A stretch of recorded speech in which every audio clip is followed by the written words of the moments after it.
Alinsunod sa Republic Act 10361 o ang Batas Kasambahay, ang ating mga kasambahay ay may mga karapatan din tulad ng mga karaniwang manggagawa.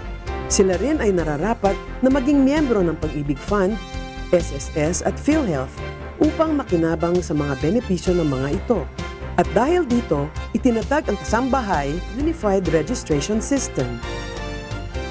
Narito ang mga hakbang upang ang ating mga kasambahay ay makapagrehistro at maging miyembro ng Pag-ibig, SSS at PhilHealth.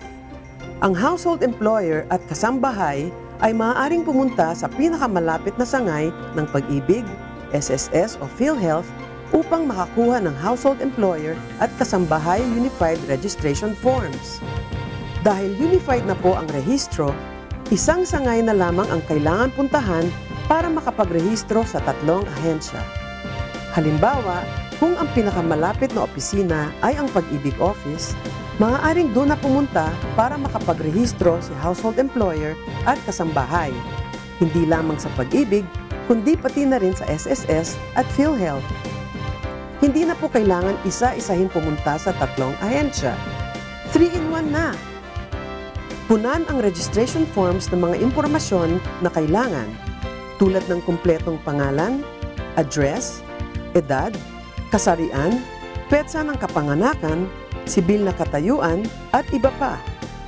Pagkatapos, isubmit ang accomplished forms upang mairehistro. Hintayin lamang ang printout upang masiguro na rehistrado ka na sa 3 ahensya. Kapag natanggap na ang printout na may mga membership numbers ng Pag-ibig, SSS at PhilHealth, pirmahan ito. Rehistrado ka na sa 3 ahensya.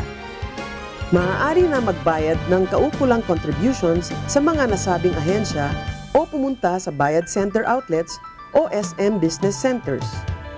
Maaari rin i-download ang Household Employer at Kasambahay Unified Registration Forms sa mga websites ng Pag-ibig, SSS at PhilHealth. Ang Kasambahay Unified Registration, mas convenient, mas madali.